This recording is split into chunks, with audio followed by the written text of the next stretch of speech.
मैं हमारे नई कार की पूजा के लिए मंदिर गई थी। तभी मेरे कानों में एक जानी पहचानी रोने की आवाज़ सुनाई दी। वो आवाज़ इतनी दर्दनाक थी कि मेरे कदम चाहकर भी उस दिशा में बढ़ने से रुक नहीं पाए। जब मैं पाँव छाकर उस बुजुर्ग महिला को ध्यान से देखती तो वो लगभग 80 से 85 साल की एक वृद्ध महिला थी, जो बेहद लाचार हालत में थी। लेकिन जैसे ही मैंने उनका चेहरा ध्यान से देखा, मेरा पहले तरह जमीन खिसक गई। वो कोई और नहीं बल्कि कॉलेज में हमें पढ़ाने वाली हमारी अंग्रेजी की प्रोफेसर रीना गुप्ता थी। उन्हें इस हालत में देखकर मैं दंग रह गई। मैं उन्हें अपने घर लेकर आई, उनका इलाज करवाया और फिर जब मुझे उनकी ज़िंदगी की पूरी कहानी पता चली कि उनके अपने बच्चों ने उनके साथ क्या किया, तो मेरी रूह काँप गई। और यकीन मानिए, यह कहानी सुनकर आपकी आत्मा भी सिहर उठेगी। इसके बाद मैंने उनके बच्चों से उनके अधिकारों की लड़ाई में उनका पूरा साथ दिया और उन्होंने अपने बच्चों को जो सबक सिखाया, जिस हिम्मत और आत्मसम्मान का परिचय दिया, उससे हर बुजुर्ग महिला और पुरुष को अंधेरे में भी एक रोशनी का रास्ता मिल सकता है। मेरा नाम रतिका मिश्रा है और मेरी शादी को पूरे 15 साल हो चुके हैं। आज मैं और मेरे पति मुकेश बेहद खुश थे, क्योंकि इतने सालों की कड़ी मेहनत और बचत के बाद हमने आखिरकार अपने लिए एक नई कार खरीदी थी। यह पल हमारे लिए सिर्फ खुशी नहीं, बल्कि संघर्षों की जीत था। मेरे पति मुकेश एक प्राइवेट बैंक में मैनेजर थे। बनारस की गलियों से होते हुए हम महाकाल के मंदिर पहुंचे थे, कार की पूजा करवाने के लिए। लेकिन जैसे ही पूजा शुरू हुई, मेरे कानों में अचानक एक ऐसी दर्द भरी आवाज़ पड़ी कि एक ही पल में मेरी सारी खुशी जैसे कहीं खो गई। मेरा दिल ऐसा लगा जैसे किसी ने मोटी में भरकर जोर से निचोड़ दिया हो। वो आवाज़ किसी बुजुर्ग महिला की थी, जो लगातार रोते हुए कह रही थी, ऐसा क्यों किया रे मेरे सोनू, कि मुझे ऐसे छोड़कर चले गए। अब मैं कैसे जिंदगी तुम दोनों के बिना। उस आवाज़ में इतना दर्द, इतनी टूटन और ऐसी बेबसी थी कि उसे सुनकर किसी की भी आत्मा कांप जाए। वो रुदन लगाकर गूंज रहा था। मेरी कार की पूजा चल रही थी, लेकिन मेरा मन, मेरा ध्यान, मेरा दिल सब कुछ उस आवाज़ में अटक गया था। शायद मेरे पति भी सब सुन रहे थे। उनके चेहरे पर बेचैनी साफ दिख रही थी और वह चाहते थे कि पूजा खत्म होते ही हम वहाँ से निकल जाए, ताकि इस रुदन को और ना सुनना पड़े। लेकिन मेरा कलेजा जैसे छलनी होता जा रहा था। जैसे ही पूजा पूरी हुई और मुकेश ने मुझसे चलने को कहा, अचानक मेरे मुंह से निकल गया, रुकिए, बस एक मिनट। मैं जानना चाहती थी कि आखिर वह कौन है जो इतनी असहनीय पीड़ा में है। मुकेश कुछ नहीं बोले, क्योंकि कहीं ना कहीं उनका दिल भी इस आवाज़ से टूट चुका था। मेरे कदम अपने आप उस आवाज़ की दिशा में बढ़ने लगे और मंदिर के दूसरी ओर जाकर जो दृश्य मैंने देखा, उसने मेरी सांसें रोक दी। एक बुजुर्ग महिला जमीन पर बैठी थी, फटे पुराने कपड़े पहने, हाथ में एक छोटी सी पोटली थामे हुए, बाल पूरी तरह बिखरे हुए, आंखों में अजीब सा सुनापन और होठों से लगातार निकलती हुई दर्द भरी चीखें। वो लगातार रो रही थी। उसका चेहरा मुझे जाना पहचाना सा लग रहा था, जैसे मैं उसे कभी कहीं बहुत बहुत करीब से जानती हूँ। और जब मैं उसके बिल्कुल पास गई और उसका चेहरा ध्यान से देखा, तो एक पल के लिए मेरे पैरों तले जमीन खिसक गई, क्योंकि जो मैंने देखा वो मेरी सोच से कहीं ज़्यादा भयानक और दिल दहला देने वाला था। वो बुजुर्ग महिला कोई और नहीं, बल्कि हमारे कॉलेज में इंग्लिश पढ़ाने वाली वही प्रोफेसर थे, प्रोफेसर रीना गुप्ता, जिनके चेहरे का वो तेज, वो आत्मविश्वास और वह एटीट्यूड देखकर कोई भी कह उठे कि अगर पर्सनालिटी हो तो ऐसी हो जो सिर्फ पढ़ाई नहीं, बल्कि जीना भी सिखा दे। वही प्रोफेसर रीना, जिनके सामने खड़े होने पर वे स्टूडेंट्स की रीढ़ सीधी हो जाती थी, जिनकी एक नज़री प्रेरणा बन जाती थी, आज इस हाल में हो गई। यह तो कोई सपने में भी नहीं सोच सकता था। मेरे मुंह से एकाएक निकल पड़ा, रीना मैम। लेकिन उन्होंने मेरी तरफ देखा तक नहीं। उनकी निगाहें मंदिर के उस रास्ते पर टिकी थी, जिससे अभी किसी के आने का इंतजार कर रही हो। अचानक वो पागलों की तरह मुझ पर चिल्लाने लगी, तू कौन है, यहाँ क्या कर रही है, मेरा सोनू कहाँ है, मेरी बहू कहाँ है, निकल यहाँ से। और मैं एक पल के लिए जैसे पत्थर की मूर्ति बनकर वह खड़ी रह गई। मेरे आंसू अपने आप बहने लगे। मैंने उनके कांपते हाथ थामे और रोते हुए कहा, रीना मैम, मैं रितिका हूँ, प्रतिका मिश्रा, याद कीजिए आप कॉलेज में हमें पढ़ाती थी, लेकिन उनकी आंखों में ना कोई पहचान थी, ना कोई अपनापन। साफ दिख रहा था कि उनकी मानसिक हालत बिल्कुल ठीक नहीं थी। वह ना मेरी बात समझ पा रही थी, ना मुझे पहचान पा रही थी। तभी मुझे एहसास हुआ कि यह सिर्फ गरीबी की या अकेलापन नहीं, बल्कि कोई गहरी मानसिक बीमारी थी। मैंने अपने पति को समझाया कि मैं उन्हें इस हाल में यहाँ छोड़कर नहीं जा सकते। आखिर वह मेरी गुरु रह हो चुकी थी। वह रीना मैम जो कभी क्लास में किसी गरीब लड़के या लड़के की फीस, किताबों या खाने तक का इंतजाम खुद चुपचाप कर दिया करती थी, जो दूसरों के दर पर सबसे पहले खड़ी हो जाती थी। और आज अगर मैं उन्हें इस हालत में छोड़ दूँ तो मेरी आत्मा मुझे कभी माफ़ नहीं करेगी। पहले मेरे पति हिच गए, लेकिन मेरे टूटते शब्दों और आंखों के आंसू देखकर वो भी मान गए। हम उन्हें अपने साथ ले आए। हालांकि वो बिल्कुल भी तैयार नहीं थी। उन्हें अब भी यही उम्मीद थी कि वो मंदिर के उसी रास्ते पर बैठी रहेंगी और उनके बच्चे आकर उन्हें ले जाएंगे। लेकिन सच तो यह था कि वो बच्चे कभी आने वाले नहीं थे। घर लाकर जब मैंने उन्हें खाना दिया तो पागलों की तरह खाने पर टूट पड़ी, जिसे कई दिनों से नहीं बल्कि महीनों से भूखी हूँ। और उस दृश्य ने मेरे दिल को और चीर दिया। मेरे दिमाग में सवालों का तूफान चल रहा था। मैं तो भोपाल में पढ़ती थी, मेरा मायका वही था। शादी के बाद बनारस आई, तो फिर रीना मैम भोपाल से इतनी दूर बनारस कैसे पहुँची? उन्हें यहाँ किसने छोड़ा, क्यों छोड़ा? लेकिन इन सवालों के जवाब वही दे सकती थी, और उसके लिए ज़रूरी था कि वह पहले मानसिक रूप से ठीक हो। हमने तुरंत उनका इलाज शुरू करवाया। डॉक्टरों ने बताया कि उन्हें अल्जाइमर यानी भूलने की गंभीर बीमारी है। कभी उन्हें सब याद रहता था और अगले ही पल वह अपना नाम तक भूल जाते थे। लगभग 3 महीने तक हमने दिन रात उनकी देखभाल की। धीरे धीरे उनकी हालत में सुधार होने लगा। पुरानी बातें टूटे फूटे टुकड़ों में याद आने लगी। और पूरे 5 दिन महीने बाद वह दिन आया जब वह पूरी तरह होश में थी। उन्होंने मेरी तरफ देखा, मेरा हाथ पकड़ा और कहा, रितिका। उस एक शब्द ने मुझे अंदर तक हिला दिया, क्योंकि उस पल मुझे एहसास हुआ कि यह कहानी अब और भी भयानक मोड़ लेने वाली है।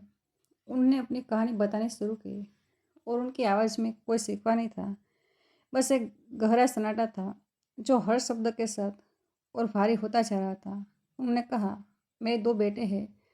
बड़ा बेटा सुनील, जिसे मैं हमेशा प्यार से सोनू बुलाती रही हूँ, और छोटा बेटा अर्पित, जिसे मेरे मुँह से आरू कह कर की आवाज़ मिलती थी। मैं और मेरे पति हमें महेश अपने सिर्फ बच्चों का जन्म नहीं दिया था, हमने उन्हें अपनी पूरी ज़िंदगी से सींचा था। मैं इंग्लिश की प्रोफेसर थी और पढ़ाई को लेकर बहुत सख्त थी, क्योंकि मुझे लगता था कि अगर बच्चों के हाथ में कुछ देना है तो मजबूत भविष्य होना चाहिए। सुबह कॉलेज जाती, शाम घर लौटकर बच्चों की पढ़ाई, उनका होमवर्क, उनकी ज़रूरतें, सब कुछ खुद देखती थी। मेरे पति एक प्राइवेट कंपनी में काम करते थे और भोपाल में हमारी एक साधारण मगर सुकून भरी दुनिया थी। हमें थकते ज़रूर थे, लेकिन खुश थे, क्योंकि हमारे सपने हमारे बच्चों से जुड़े थे। समय के साथ दोनों बेटे कामयाब हुए, उन्हें अच्छी नौकरियां मिली और पूरे समाज के सामने हमने सम्मान के साथ उनकी शादियां भी करवाई। अपने जीवन की एक एक पूंजी, अपनी मेहनत और संघर्ष जोड़कर हमने भोपाल में एक बहुत ही खूबसूरत घर बनवाया था। वो घर मेरे लिए सिर्फ मकान नहीं था, वो हमारी पूरी ज़िंदगी की कमाई और सब्र का फल था। उसकी हर ईंट, हर टाइल, हर मार्बल हमने खुद जाकर चुना था, क्योंकि हमारी आधी से ज़्यादा ज़िंदगी किराए के घरों में बीती थी। जब वो घर बना तो लगा जैसे ज़िंदगी ने पहली बार हमें अपना घर दिया हो। दोनों बेटे की शादी से पहले ही मुझसे घर में आ गए थे। फिर 1 साल में बड़े बेटे की और अगले साल छोटे बेटे की शादी हुई। दोनों बहू ना बहुत तेज थी, ना बहुत भोली। बाहर से सब कुछ ठीक ठाक और सामान्य लगता था। मैं और मेरे पति रिटायर होकर हंसी खुशी जीवन जी रहे थे, लेकिन एक माँ का दिल अक्सर बिना कहते बहुत कुछ महसूस कर लेता है।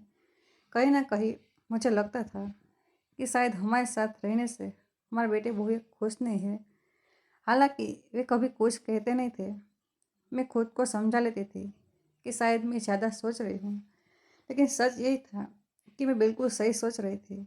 जब तक मेरे पति जिंदा थे ये बात उतनी नहीं चुभती थी, क्योंकि उनका होना मेरे लिए एक ढाल जैसा था। लेकिन 5 साल पहले जब वे मुझे इस दुनिया में अकेला छोड़कर चले गए, तो मेरी पूरी दुनिया जैसे उजड़ गई और मुझे ये एहसास तक नहीं था कि असली परीक्षा तो अब शुरू होने वाली है। पति की तेरहवीं बीतते बीतते ही मुझे समझ आने लगा कि अब घर में दुख से ज़्यादा चर्चा संपत्ति की होने लगी है।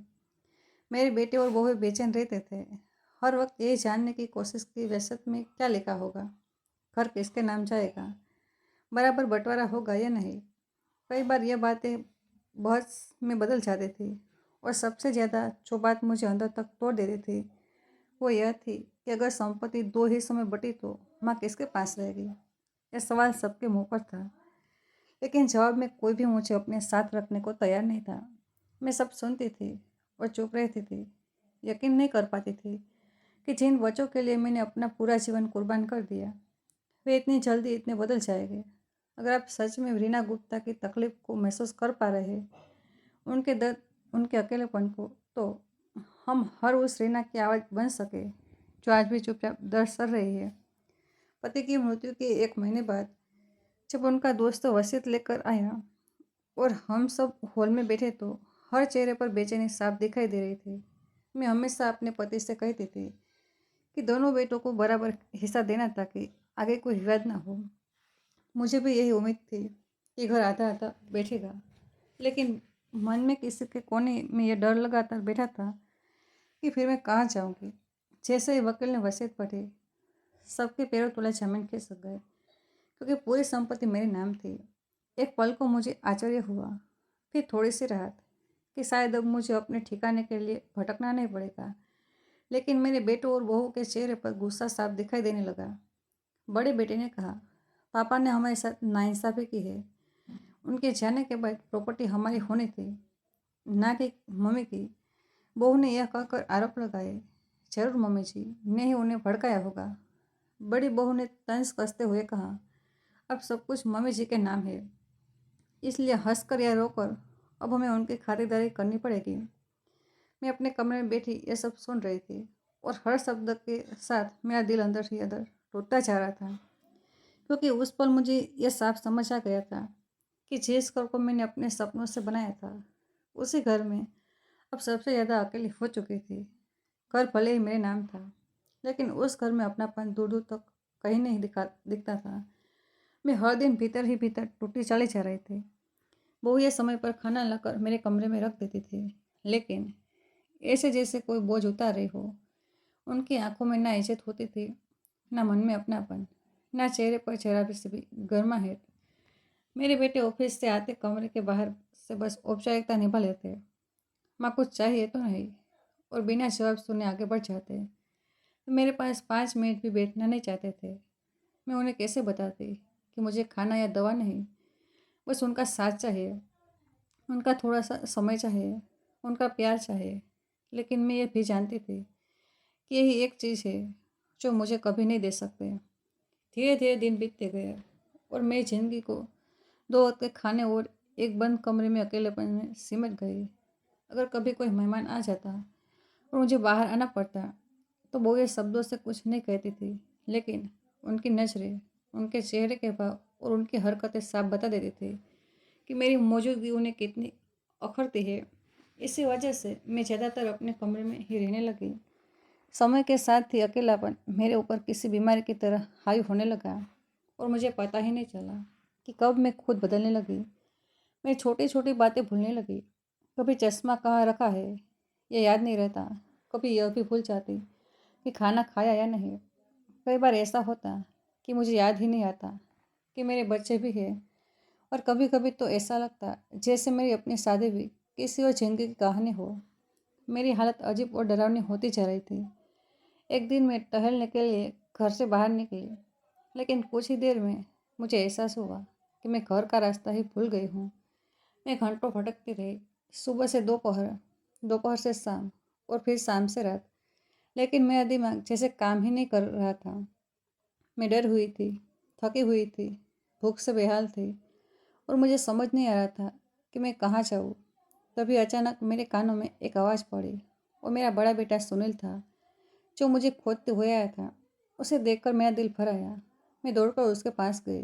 मैं उसे बताना चाहती थी कि मैं कितनी डर गई थी, कि मैं सुबह से घर लौटने की कोशिश कर रही थी, लेकिन रास्ता नहीं मिल रहा था, कि मैं थक चुकी थी और बहुत घबराई हुई हूँ। लेकिन मेरे मुंह से शब्द निकलते उससे पहले उसने मुझे पर इतनी ज़ोर से चिल्लाना शुरू कर दिया कि मेरी आत्मा तक काँप गई। वह गुस्से में बोल जा रहा था कि हम सब सुबह से परेशान हैं, कि आप कहाँ चले गए और आप यहाँ ऐसे आराम से घूम रही है कि कुछ तो उम्र का लिहाज कीजिए। और अगर इतना ही घूमने का मन है तो एक काम कीजिए, सारी संपत्ति हमारे नाम कर दीजिए और फिर जहाँ मन करे घूमते रहिए, हमें कोई फर्क नहीं पड़ेगा। उसकी बातों में कहीं भी यह चिंता नहीं थी कि उसकी माँ सुबह से लापता थे, न यह डर कि उसके साथ कुछ हो सकता था। बस गुस्सा था कि मैं घर से चली गई तो संपत्ति का हिसाब कैसे होगा, बंटवारा कैसे होगा। मैंने कांपती आवाज़ में बस इतना कहा कि मैं रास्ता भूल गई थी। मुझे आजकल कुछ समझ नहीं आता, मैं चीज़ें भूलने लगी हूँ। वो मुझे गुस्से में घर ले आया। अगले कुछ दिनों में सब ने यह महसूस किया कि मेरी याददाश्त कमज़ोर हो रही है और मुझे डॉक्टर को दिखाया गया। जांच के बाद पता चला कि मुझे अल्जाइमर की शुरुआती अवस्था है, एक ऐसी बीमारी जिसमें उम्र के साथ इंसान धीरे धीरे भूलने लगता है, रास्ते भूल जाता है, अपने लोगों को पहचान में चूक करने लगता है। हालांकि समय पर इलाज से हालत संभल सकती है। रिपोर्ट में बीमारी का नाम देखकर मुझे एक पल के लिए लगा कि शायद अब मेरे बच्चों के दिल में मेरे लिए थोड़ी सी चिंता जागेगी, शायद अब वे मुझे समझेंगे। लेकिन हुआ इसका बिल्कुल उल्टा। सब कुछ पहले जैसा ही चलता रहा। 2 वक्त का खाना, दवाइयाँ और एक कमरे का सन्नाटा। फिर एक रात जब मैं नीचे पानी लेने के लिए जा रही थी, तभी मेरे कानों में जो आवाज़ पड़ी उसने मेरी आत्मा को झकझोर दिया। चारों उस रात हॉल में चारों गोल घेरा बनाकर बैठे थे। उनकी आवाज़ें मेरे कानों तक पहुंच गई। मेरे कदम अपने आप दरवाजे के पास रुक गए। पर्दे की ओट में खड़ी मैं बस सुनती रही। सुनील बड़े आराम से सोफे पर पैर फैलाकर बोला, देखो यार, कनाडा से मेरा लेटर आ गया है। बस 2-3 महीने में सब सेट हो जाएगा, लेकिन वहाँ शिफ्ट होने के लिए बहुत पैसे चाहिए और ये प्रॉपर्टी हमारे नाम कब आएगी पता नहीं। पता नहीं मम्मी कब स्वर्गवासी होगी और कब प्रॉपर्टी हमें मिलेगी। उसकी आवाज़ में मेरे नाम मरने का अफसोस था। उन शब्दों ने मेरे कानों में जैसे गर्म शीशा भर दिया। निधि ने भी बिना किसी शर्म के कहा, सच बोलूं तो अब मम्मी जी की सेवा का यह ड्रामा मुझसे नहीं होता। हर वक्त उनकी दवा, उनका खाना, उनकी देखभाल, बस इसलिए क्योंकि घर उसके नाम है। वरना उसके शब्दों में जो वरना छिपा था, उसने मेरे पूरे अस्तित्व को ही हिला दिया। अर्पित भी वहीं बैठा अपने फायदे नुकसान का हिसाब लगा रहा था। मेरा बिजनेस यहाँ कुछ खास नहीं चल रहा। मैं भी दिल्ली शिफ्ट हो जाऊँगा। अपने हिस्से का पैसा मिल जाए तो सब आसान हो जाएगा। बस प्रॉब्लम यही है कि सब कुछ माँ के नाम है। उनकी बातों में कभी भी माँ के लिए चिंता नहीं थी, बस माँ की प्रॉपर्टी का जिक्र था। उस पल मुझे लगा जैसे मैं कोई इंसान नहीं, एक तिजोरी हूँ जिसे खुलने का इंतजार किया जा रहा है। मेरी सांसें भारी हो गई, हाथ कांपने लगे, आंखों से आंसू अपने आप गिरने लगे। मैं चुपचाप पानी की बोतल लेकर कमरे में लौट आई। किसी ने नोटिस भी नहीं किया। मैं पास ही खड़ी सब सुन रही थी। उस रात तक कि मैं मुंह छुपाकर मैं बहुत रोई। सोचती रही, क्या इन्हीं बच्चों के लिए मैंने अपनी सारी खुशियाँ कुर्बान की थी, जिनकी एक खांसी पर रात रात भर जागती थी। आज वही मेरे मौत की दुआ मांग रहे हैं। अगले कुछ दिनों में मेरा शरीर जैसे साथ छोड़ने लगा।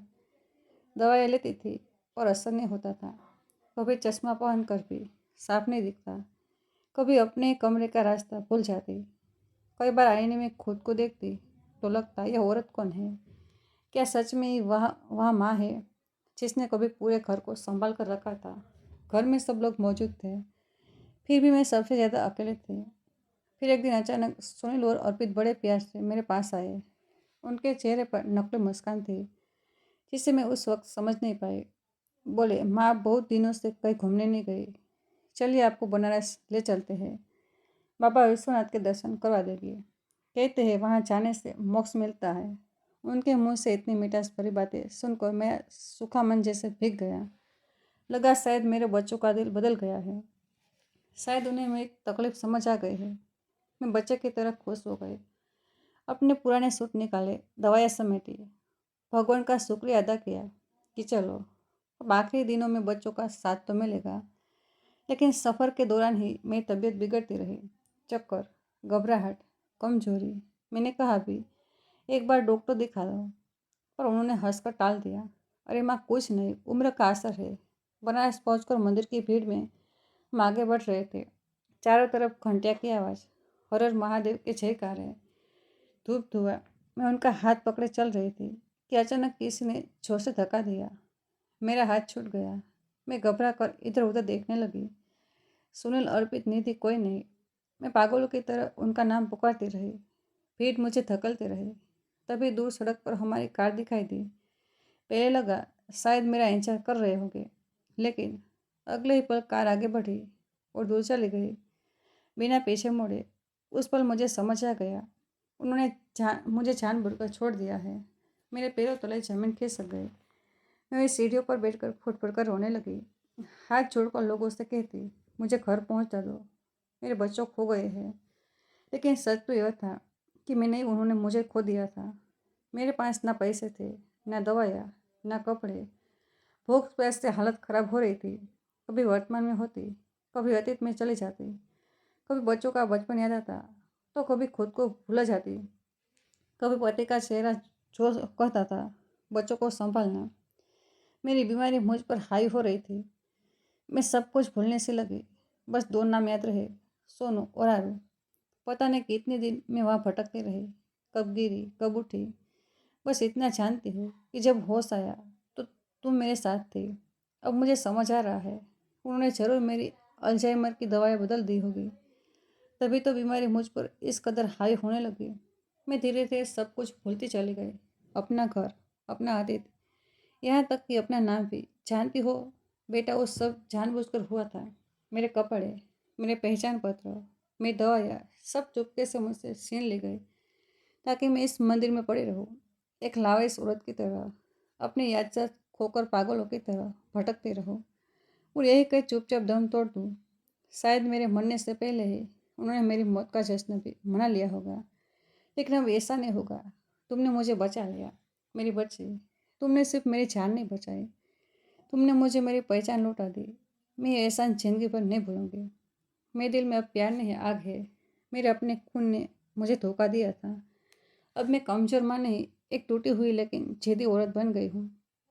मैंने ठान लिया, मैं अपने घर को, अपने पति की मेहनत को, उन स्वार्थी बेटों की अय्याशी का साधन नहीं बने दूंगी। अब उन्हें माँ का त्याग नहीं, माँ का प्रतिशोध देखना होगा।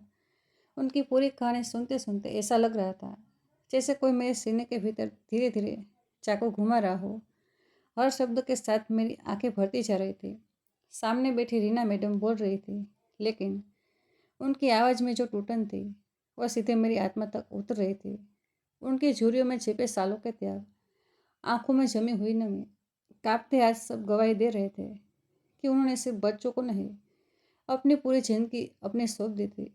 और बदले में क्या मिला? सड़क पर छोड़ा हुआ अकेलापन। मैं खुद को रोक नहीं पाई।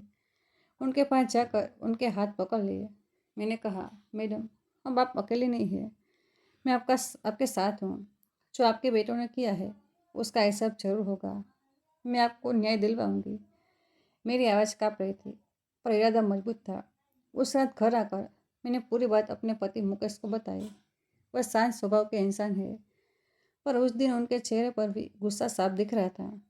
उनकी मुठ्ठियाँ भींची हुई थी। बोले, कोई बेटा इतना गिर सकता है? मैंने सोचा भी नहीं था। ये सिर्फ धोखा नहीं, अपराध है। हम उन्हें यूं नहीं छोड़ेंगे। अगले ही पल उन्होंने ऑफिस में छुट्टी की अर्जी डाल दी। सुबह होते ही हम तीनों भोपाल के लिए निकल पड़े। सफ़र लंबा था। बस की खिड़की से बाहर खेत, सड़कें, छोटे छोटे कस्बे पीछे छूटते जा रहे थे। लेकिन गाड़ी में अजीब सी खामोशी थी। रीटा मैडम की आंखों में आंसू नहीं थे, अब वहाँ सिर्फ आग थी। एक माँ का टूटा हुआ दिल अब पत्थर बन चुका था। कभी कभी वह खिड़की से बाहर देखती और बस इतना कहती, मैं उन्हें अपना घर नहीं देने दूंगी। वो घर मेरे पति की आखिरी निशान है। उनकी आवाज़ में ऐसी दृढ़ता थी कि मेरे रोंगटे खड़े हो जाते। कई घंटों के सफ़र के बाद जब हम भोपाल पहुँचे तो सीधे उनके घर की ओर गए, लेकिन गले में कदम रखते ही कुछ अजीब लगा। घर के बाहर भीड़ थी, कुर्सियाँ लगी थी, माइक लगा था, जैसे कोई कार्यक्रम हो रहा हो। मेरा दिल थक से रह गया। जैसे जैसे हम पास पहुँचे, मेरे पैरों तले जमीन खिसक गई। घर के बाहर बड़े बड़े बैनर लगे थे। Property auction. सामने टेबल पर रीना मैडम की बड़ी सी फोटो रखे थे। उस पर फूलों की माला चढ़ी थी, जैसे किसी मृत व्यक्ति की श्रद्धांजलि सभा हो। मैं सन रह गई। मेरे बगल में खड़ी रीना मैडम की सांसें तेज हो गई। उनके अपने जीते जी उन्हें मार चुके थे। सामने सुनील, निधि, अर्पित और ऋचा सफ़ेद कपड़ों में खड़े थे। आंखों में नकली आंसू, चेहरों पर बनावटी दुख। ऐसा अभिनय कर रहे थे जैसे उन्हें ज़्यादा दुखी दुनिया में कोई नहीं। हम भीड़ में किनारे खड़े हो गए।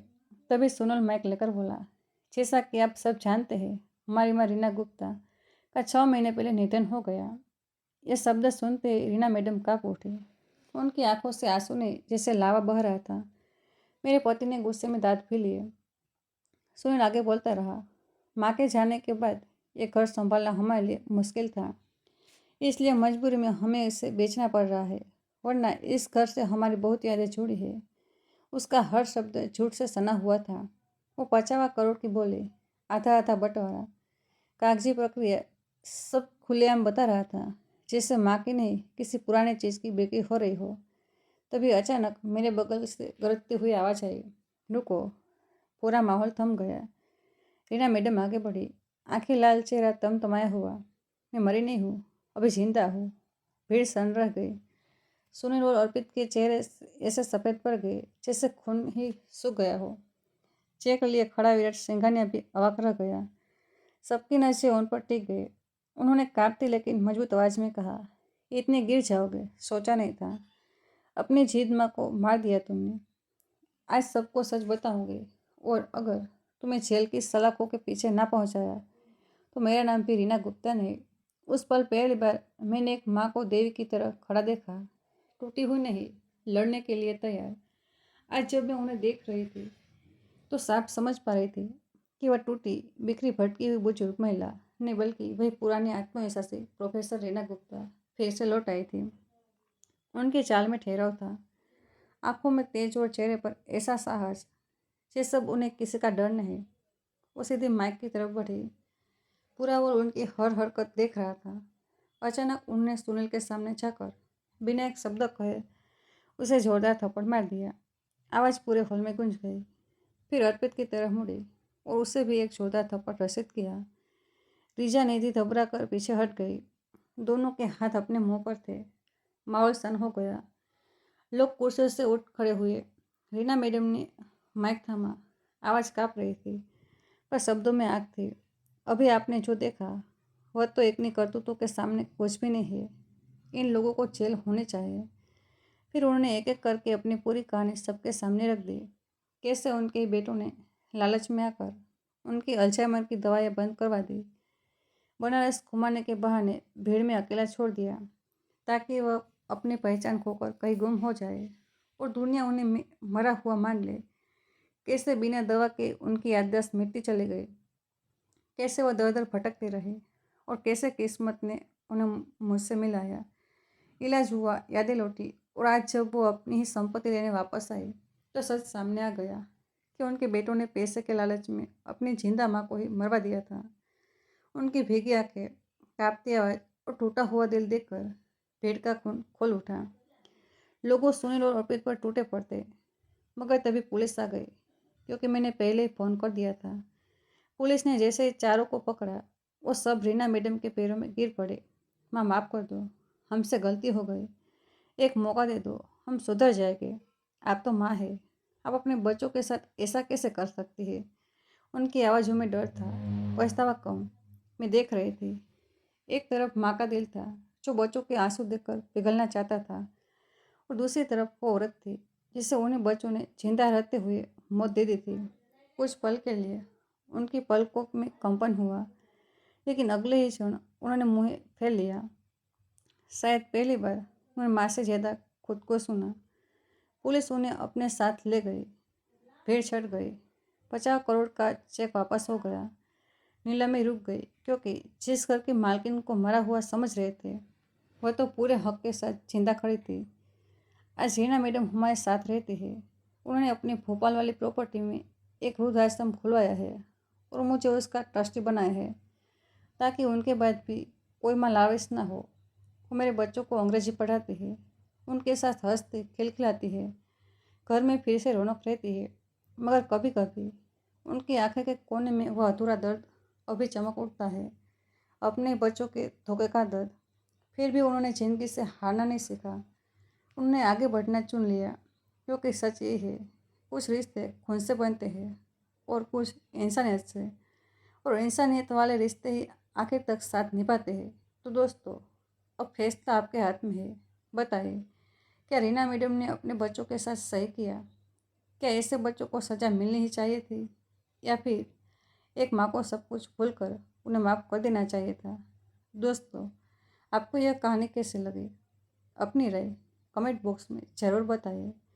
और यह कहानी पसंद आई तो वीडियो को लाइक, चैनल को सब्सक्राइब करना ना भूलें। मिलते हैं जल्दी एक नई कहानी के साथ। तब तक के लिए धन्यवाद।